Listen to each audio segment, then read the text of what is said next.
Aujourd'hui, nous allons parler d'un sujet profond, essentiel et souvent négligé. Le mariage selon Dieu. Dans un monde où les relations se construisent et se défont à la vitesse de l'émotion, il est urgent de revenir aux fondations. Pourquoi tant de foyers s'effondrent malgré l'amour sincère au départ? Pourquoi la tendresse se transforme-t-elle parfois en distance, en silence, en douleur? Parce que trop souvent, Dieu est absent de l'équation. Dans cette vidéo, nous allons explorer ensemble 5 vérités puissantes sur le mariage. Non pas selon la culture, ni selon nos émotions, mais selon la parole de Dieu. Avec des paroles fortes de Billy Graham, des versets bibliques et des appels à la restauration. Si tu es marié, si tu espères te marier un jour, ou si tu veux simplement comprendre comment Dieu voit l'amour et l'engagement, alors reste jusqu'au bout. Ce message pourrait transformer ton cœur et peut-être ton foyer. Le mariage est bien plus qu'un engagement romantique entre deux personnes. Il est une alliance sacrée établie par Dieu lui-même. Et pourtant, dans notre génération, beaucoup s'unissent sans l'inviter à la cérémonie, ni à la table conjugale. Ils avancent pire, poussés par l'émotion, par le désir, par la pression sociale, mais sans direction divine. Ce n'est pas un hasard si tant de couples finissent par dériver. Lorsqu'on construit une maison sans fondation, il suffit d'un tremblement léger pour tout voir s'effondrer. Billy Graham l'a dit avec clarté. Le mariage ne peut être ce qu'il est censé être sans la présence de Dieu. 3 doivent être impliqués: le mari, la femme et Dieu. Cela semble simple, presque naïf, mais c'est la clef. Dieu ne veut pas être un spectateur dans votre union. Il veut en être l'architecte, le centre et la source de votre force. Quand il est mis de côté, l'amour humain, aussi sincère soit-il, devient fragile, épuisable, vulnérable aux tempêtes. La Bible nous met en garde. Ne vous mettez pas avec les infidèles sous un joug étranger. 2 Corinthiens 6, 14. Cela ne parle pas seulement du fait d'épouser un non-croyant, mais de bâtir une relation où Dieu n'a pas sa place. Sans unité spirituelle, il n'y a pas d'accord profond sur le sens de la vie, sur le pardon, sur l'espérance. On tire dans 2 directions différentes. L'un prie, l'autre doute. L'un pardonne, l'autre accumule. L'un croit en l'éternité, l'autre vit pour l'instant. Carl Jung, bien qu'en dehors du cadre évangélique, avait perçu cette vérité. Le plus grand problème de notre temps n'est pas la bombe atomique, mais le vide spirituel. Combien de mariages souffrent de ce vide? Combien d'époux vivent dans la même maison, mais dans des mondes spirituels opposés? Un mariage sans Dieu, c'est 2 cœurs qui tentent de porter ensemble un poids qu'ils ne peuvent pas soulever seuls. Mais lorsque Dieu est là, il devient le ciment entre les pierres, la force dans la faiblesse, la lumière dans les jours sombres. Et l'amour alors ne s'épuise pas, il se renouvelle, car il puise à une source éternelle. Le mariage ne se mesure pas en années, mais en profondeur. Ce n'est pas ton âge qui prouve ta préparation à aimer, mais la maturité de ton cœur. Il est possible d'avoir 18 ans et d'être prêt, tout comme il est possible d'en avoir 40 et de rester prisonnier de l'immaturité émotionnelle. Car le mariage ne tolère pas l'enfance prolongée. Il exige un engagement adulte, stable, enraciné dans la responsabilité. Dieu a clairement établi cette vérité dès le commencement. L'homme quittera son père et sa mère, et s'attachera à sa femme, et ils deviendront une seule chair. Genèse 2, 24.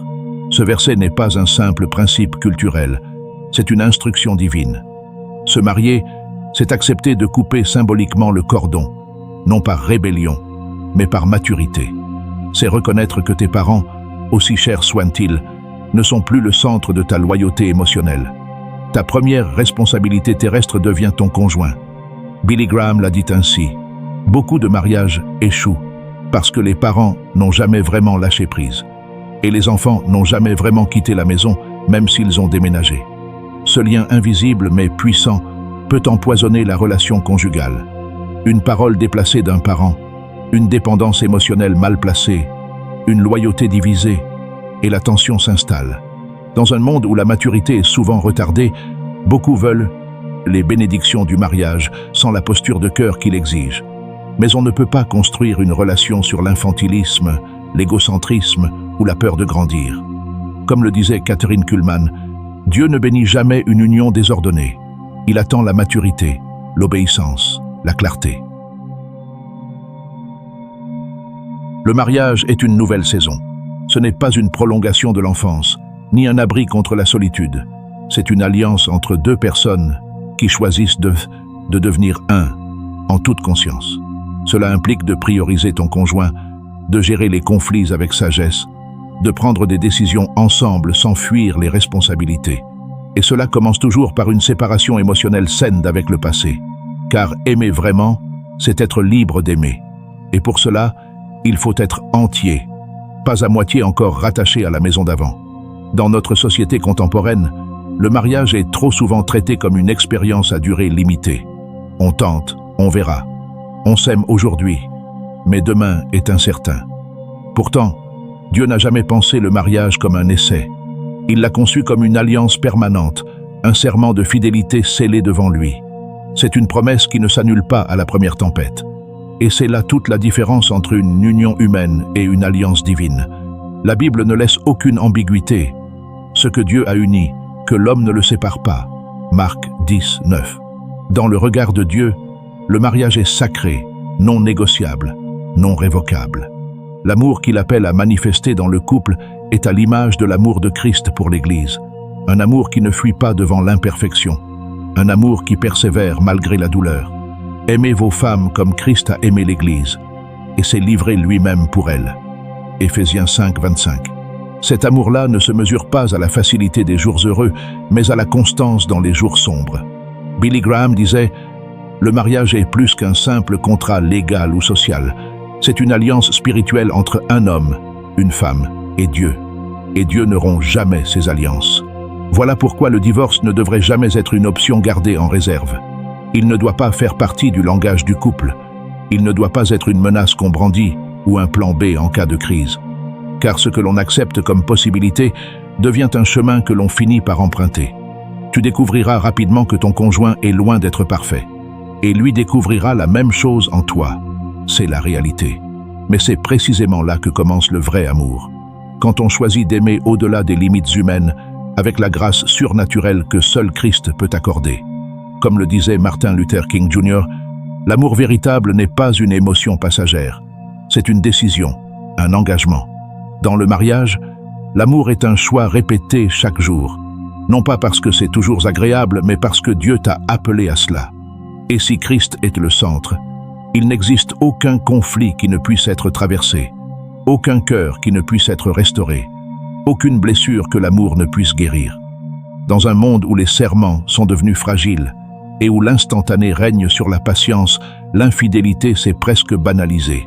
Ce qui autrefois brisait des vies avec honte et gravité est aujourd'hui justifié au nom du manque d'amour, de l'ennui ou de l'épanouissement personnel. Mais Dieu ne s'est jamais aligné sur la culture du moment. Il ne change pas. Malachie 3:6. Ce qu'il a condamné autrefois, il le condamne encore aujourd'hui. Et dans ses yeux, l'adultère n'est pas une erreur légère, mais une trahison sacrée. L'Écriture est explicite. Tu ne commettras point d'adultère. Exode 20:14. Ce n'est pas un simple commandement parmi d'autres, c'est une protection divine contre la destruction d'un lien sacré. L'adultère ne brise pas seulement un cœur, il déchire une alliance. Il viole un engagement pris devant Dieu. Il sème la méfiance, la peur, la comparaison, et parfois même la haine.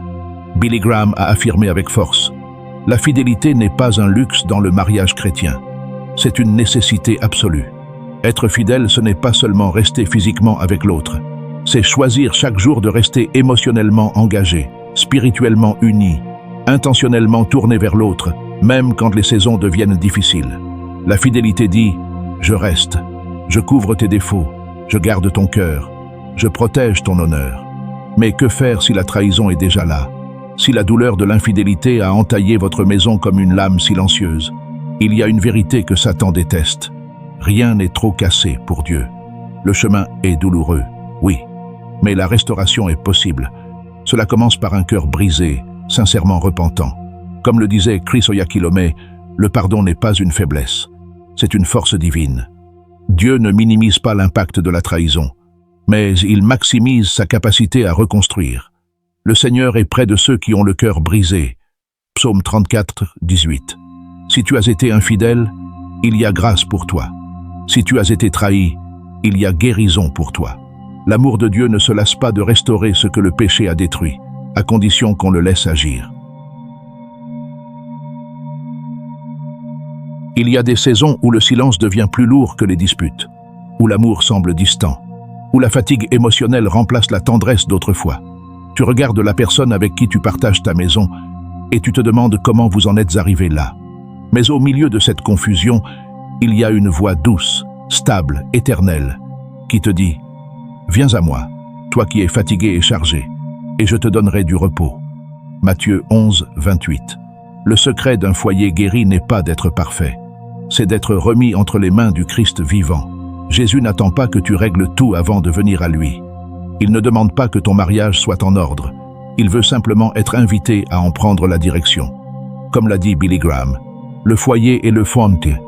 Voyez le fondement de la société, et sans Dieu, ce fondement s'effondre. Mais avec Christ au centre, tout peut être reconstruit. Tu veux sauver ton couple? Restaure d'abord ton autel personnel. Reviens à Dieu.